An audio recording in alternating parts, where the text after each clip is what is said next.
আসসালামু আলাইকুম এভরিওয়ান। সহজ এবং মজাদার রান্নার ইউটিউব কুকিং চ্যানেল গৃহসুখনে আপনাদের সকলকে স্বাগত জানাচ্ছি। আমি আফরোজা আবারও চলে আসলাম নতুন আরও একটা রেসিপি নিয়ে। আমার আজকের রেসিপি খুবই স্পেশাল, খুবই ডেলিশিয়াস তান্দুরি চিকেন রেসিপি।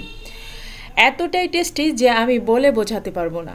অবশ্যই ট্রাই করবেন, তাহলেই বুঝতে পারবেন রেসিপিটা কতটা মজার। তো এখানে আমি তান্দুরি চিকেন তৈরি করেছি, সাথে করেছি পাতলা পাতলা দোকানের মতো নান রুটি, আর সাথে কিছু সালাদ আছে, আর সাথে আছে একটা সস। আর এই সসটাও তান্দুরি চিকেনের মশলা দিয়ে স্পেশালভাবে তৈরি করা। সাধারণভাবে এই খাবারগুলো আমরা বাইরে থেকে অনেক দাম দিয়ে কিনে খেয়ে থাকি, কিন্তু ঘরে এই খাবারগুলো খুব সহজেই তৈরি করা যায় এবং খুব স্বাস্থ্যসম্মতভাবে তৈরি করা যায়। আজকের তান্দুরি চিকেনটা আমি কোনো ওভেনে করব না, আমি এটাকে চুলায় তৈরি করব। ভিডিওটা ভালো লাগলে অবশ্যই like, share and subscribe my channel and follow my Facebook page Grihasukhan. আজকের রেসিপিটা সত্যিই অসাধারণ এবং হাতের কাছে থাকা মশলা দিয়েই আপনি এই অসাধারণ রেসিপিটা তৈরি করতে পারেন। তো চলুন আমার রান্নাঘরে যাই আর শুরু করি রান্নাটা। এখানে আমি পেঁয়াজ কুচি নিয়েছি হাফ কাপ, রসুন 2টা বড় বড় রসুন কুচি করে নিয়েছি, এলাচের ফল নিয়েছি 7-8টা, গোলমরিচ নিয়েছি 1.5 চা চামচ, জয়ত্রী নিয়েছি 4-5টা, আর জিরা নিয়েছি 2 চা চামচ। তো সব কিছু আমি এখন পেস্ট করে নিব।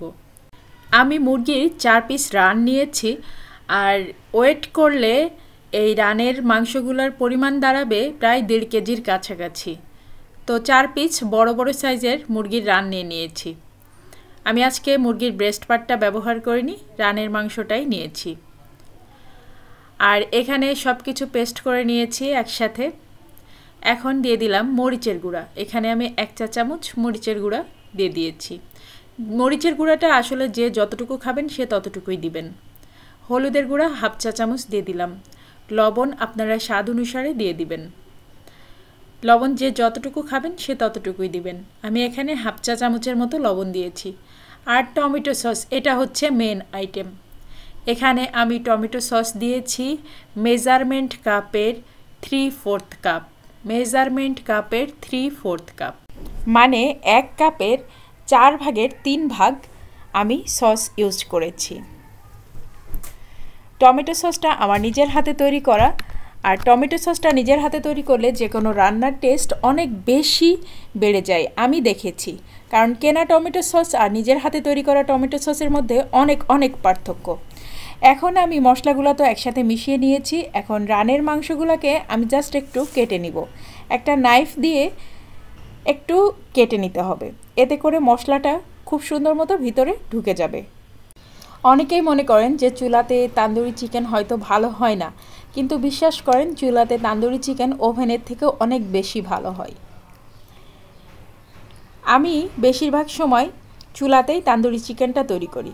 আর আজকের তান্দুরি চিকেনটা খুব বেশি স্পেশাল হওয়ার কারণ হচ্ছে এই টমেটো সসটা।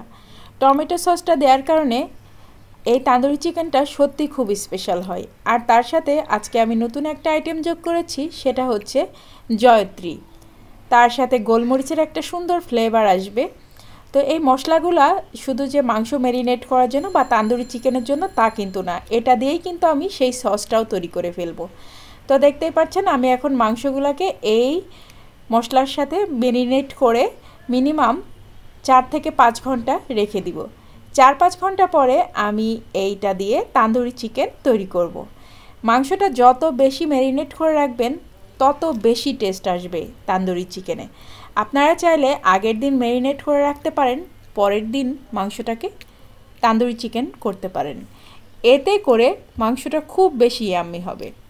এখন একটা লেবুর স্লাইস নিয়ে একটু রস চিপে দিচ্ছি। যদি মাপ বলেন তাহলে 2 চা চামচের পরিমাণ লেবুর রস দিয়েছি এখানে, কারণ লেবুটাতে খুব বেশি রস ছিল না, ছোট্ট একটা লেবু, তো সেই অনুসারে 2 চা চামচের মতো লেবুর রস দিয়েছি। মাংসটার চারপাশে যেন মশলাটা ঠিক মতো লাগে সেটা কিন্তু আপনাকে দেখতে হবে। ভালো মতো মশলা লাগিয়ে এভাবে করে ম্যারিনেট করে আপনি রেখে দিবেন। নর্মাল ফ্রিজে রাখার কোনো দরকার নেই, কারণ এখন তো এমনিতেই ঠান্ডা শীতের সময়, আর বাইরে রাখলেই ভালো, কারণ 4-5 ঘন্টা খুব ভালো মতো ম্যারিনেট হবে তাহলে। তার জন্য আমি ফ্রিজে রাখবো না আজকে। তো এখন আমি চলে এসেছি রান্না করতে 4-5 ঘন্টা পরে।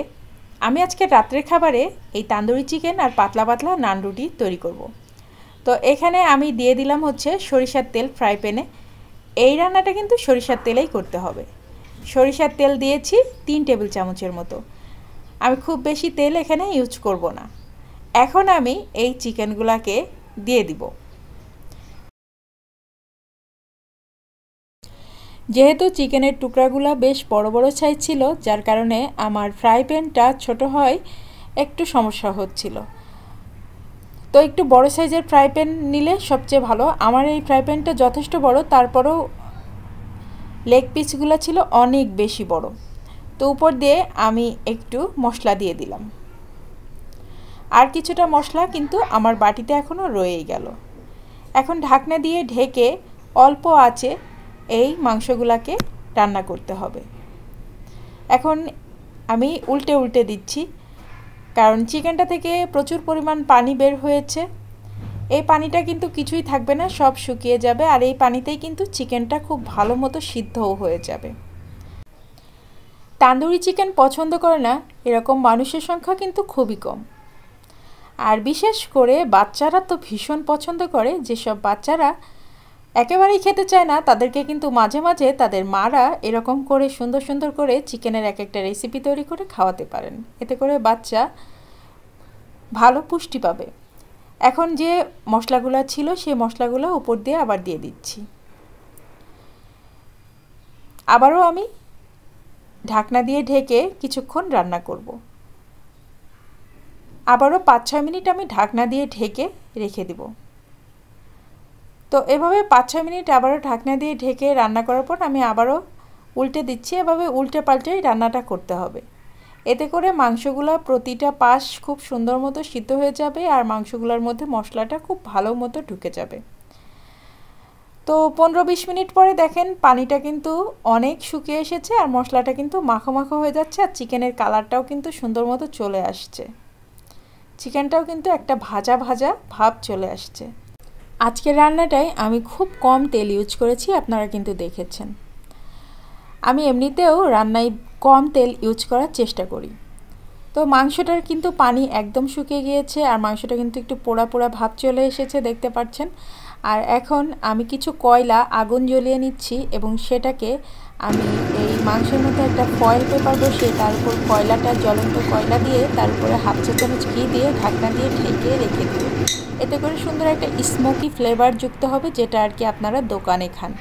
আর চুলার তাপ আছে একেবারে লোতে, একেবারে লো হিটে চুলার তাপটা আছে। আর আমি এই যে স্মোকি ফ্লেভারটা আনার জন্য জ্বলন্ত কয়লার উপরে একটু ঘি দিয়ে ঢাকনা দিয়ে ঢেকে আমি রেখে দিলাম। এভাবে আমি 10-15 মিনিট রাখার পরে ঢাকনাটা খুললাম। এত সুন্দর একটা অ্যারোমা আসছে, কি যে বলবো, মনে হচ্ছে আমি কোনো রেস্টুরেন্টে বসে আছি আর আমার সামনে তান্দুরি চিকেন দেয়া হয়েছে খাবার জন্য।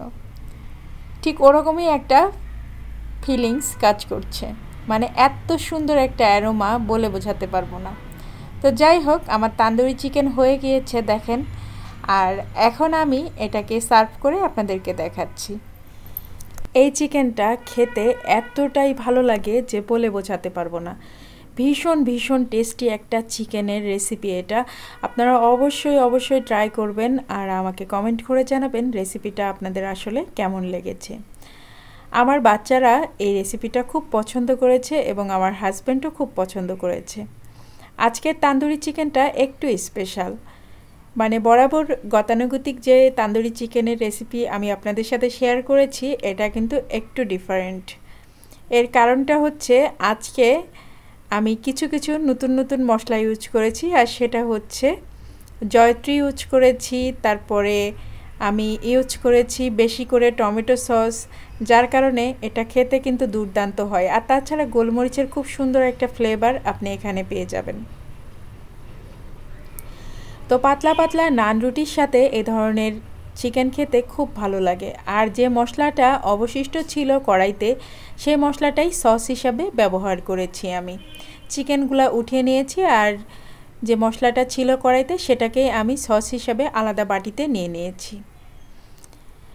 এখন এই চিকেনটা দিয়ে এই রুটিটা খেতে অসাধারণ লাগবে। তো আপনারা অবশ্যই অবশ্যই এরকম রেসিপি তৈরি করে আমাকে কমেন্ট করে জানাবেন আপনাদের কাছে আমার এই রেসিপিটা কেমন লেগেছে। আর আমি যে মশলাগুলো ইউজ করেছি অবশ্যই প্রত্যেকটা মশলা ওভাবেই ইউজ করবেন, তাহলে এই টেস্টটা পাবেন। তো আজকের মতো আমি ভিডিওটা শেষ করব। সবাই ভালো থাকবেন, সুস্থ থাকবেন, নিরাপদে থাকবেন। আমার বাচ্চাদের জন্য সবাই বেশি বেশি করে দোয়া করবেন।